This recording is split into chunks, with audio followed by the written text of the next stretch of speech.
Reports of empty store shelves are increasing in different parts of the United States. We have water main breaks and boil advisories popping up all over, and we have major power outages in Louisiana and Texas. And why I won't turn my flag upside down. That and more on today's Poplar Report. Welcome to the Poplar Report. I'm Steve Poplar. I'm an accountant by trade, and these are your updates. These are your reports on what you guys are seeing happening out there around the country, around the world. Let's jump into it. Before we do want to thank our sponsor, Genesis Gold Group. They help people who have retirement accounts to get invested into gold, silver, and platinum coins or bars or whatever flavor you want. There's a bunch of options, but it's physical metal that is yours. And when you take distribution out of your retirement account, you actually get physical metal. That's different. If you want to get some more information, Jonathan and his team would love to talk to you, and they'll be able to answer your questions to see if it's right for you. There'll be a link at the end of the video. Atlanta now has a 72-hour boil advisory. This is after multiple days of no water in a lot of places in the city due to a series of water main breaks. That's right, a series of water main breaks.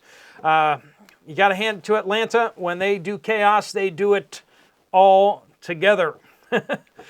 So some have not had water in days, and then they're told when it comes back on, you need to boil it for 72 hours.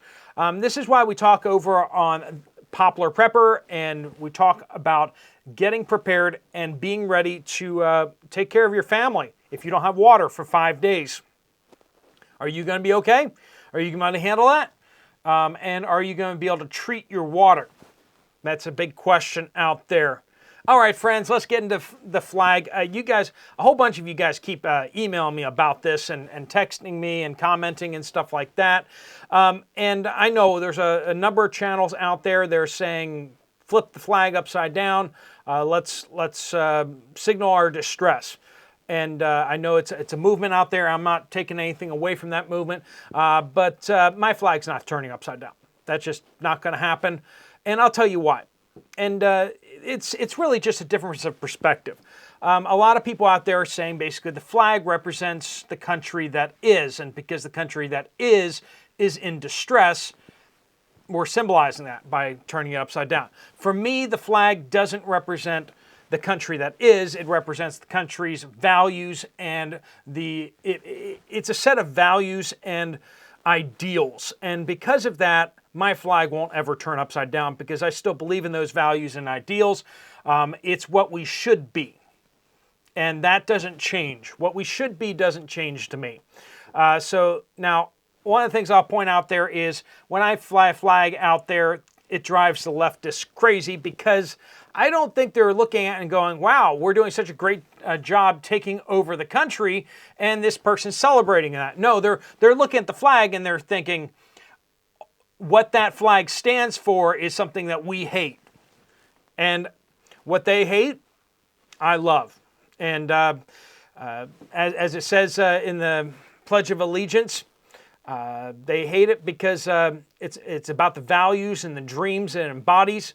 One nation under God, indivisible, with liberty and justice for all.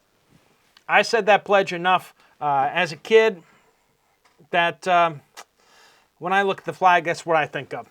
One nation under God, indivisible, with liberty, not just liberty, but justice as well for all. So my flag stays right side up, to each their own. I fully respect folks out there trying to make a difference and to communicate frustration. And I see some of the protests out there trying to wake people up. Kudos to you. Kudos to you. But if someone wants to come in here and try to change this flag, be a offended leftist or elsewise, they can come and try. And that's how America rides. We have different opinions, we have different thoughts, but you know what? We kind of have freedom here, right? Liberty and the justice if someone tries to force something down your throat.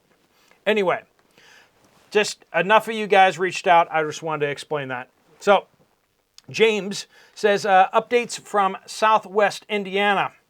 No GV canned asparagus for 3 months at my local Walmart. Sorry, 3 weeks at my Walmart. 3 months would be worse, I guess. But then again, I don't like asparagus, so that really wouldn't be worse for me. But definitely some issues out there with vegetables, and Great Value brand is having trouble getting new deals and brands and stuff like that to make their products in certain varieties. Red Wine Entertainment says East Texas and West Louisiana, no lights since yesterday evening. Shortage of workers. They come from states further north to handle the grid here. They do not restore the service in a timely manner at all. So storms there have knocked out power for a whole bunch of people. Once again, make sure you're prepared, please. The storms, if the hurricane season is anything like what they're starting to say it might be, you might want to be prepared. If you're in Florida, remember you got that sales tax holiday on hurricane stock-up stuff. I don't know all that qualifies, but you can go Google it and find out what qualifies, and make sure that the store you're purchasing from does honor that sales tax holiday. That's through the 15th, I believe, of June. Samuel in Chattanooga, Tennessee. The GV broccoli florets in the steam bag, like the microwave steam bags, are starting to get very poor. Small floret and mostly broccoli crumbles. Not much veggie in it at all. Has happened over multiple bags, so it wasn't a one-off. Quality issues out there across the board, isn't there? They just don't make them like they used to, do they? Joseph at Walmart in Eureka, California. Hey, there's a TV show about that, isn't there? My parents really like that TV show. They tried to get me hooked on it. It just didn't work. I was like, I just don't get it. The Walmart has no canned vegetables in the store. You can have them shipped, but even Great Value corn is listed as out of stock. That's bad when GV corn is listed as out of stock. There is no canned fruit, and the only canned beans are Bush's baked beans. No Great Value brand, right? And a wide selection of chili. No plain bean varieties. There are also no canned tomatoes, tomato products, or pasta sauces in the store.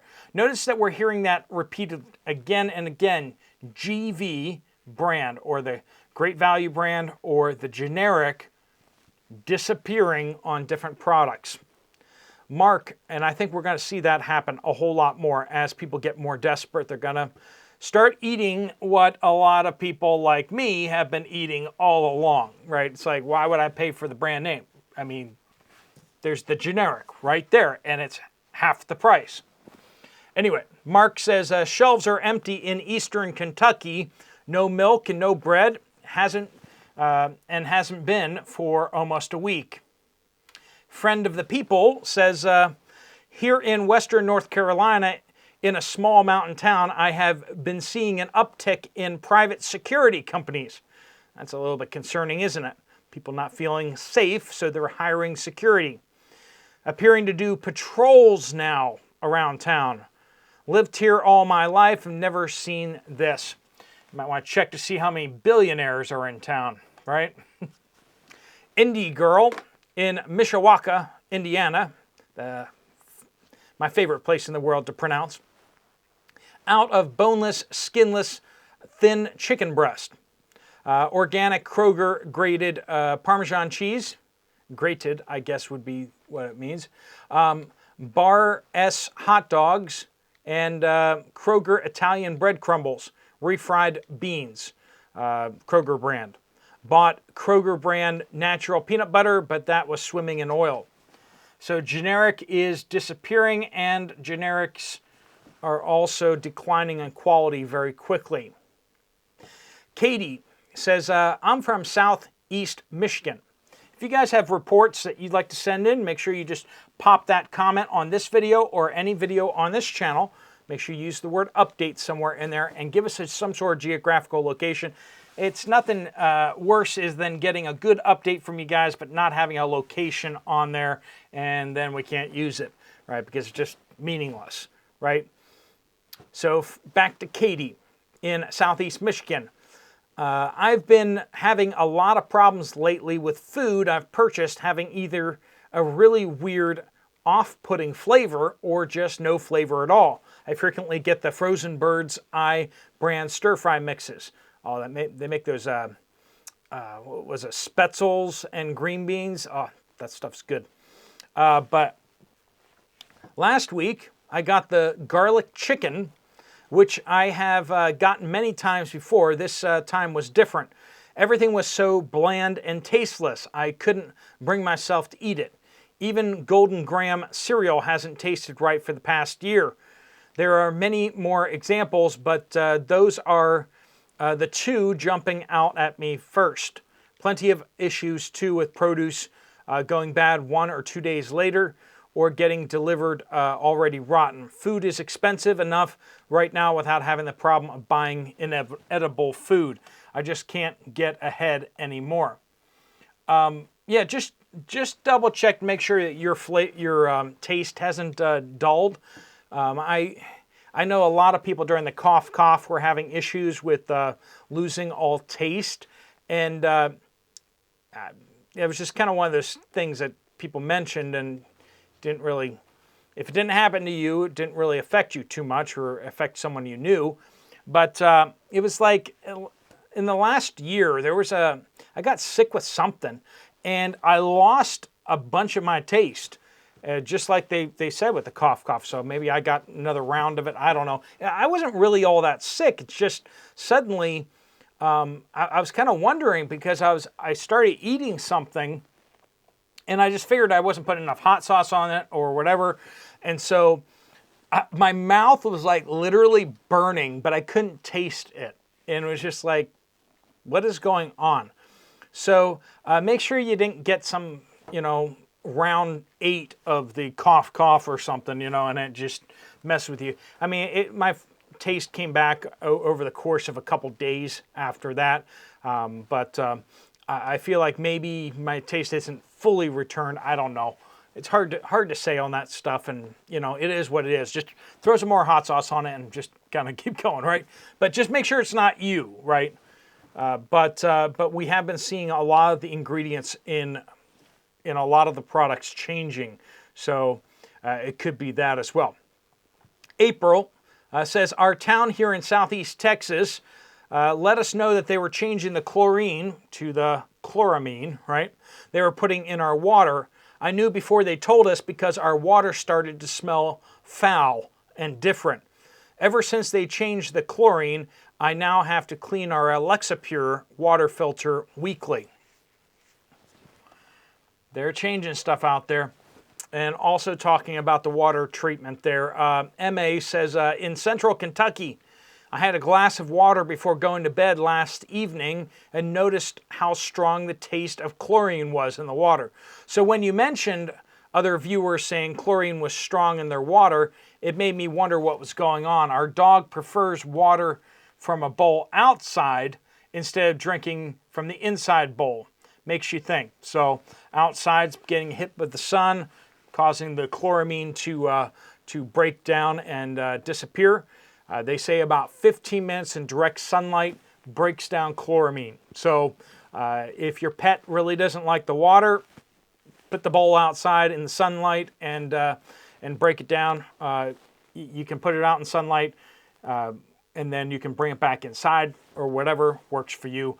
But just be aware of that in case your pets really aren't liking the water. All right, friends, thanks so much for joining with us. Thank you for your reports. If you want to get some more information from Genesis Gold, there's a link right there. If you want to check out another video from this channel, there's one right up there. Thanks so much for watching. Steve Poplar of the Poplar Report, out.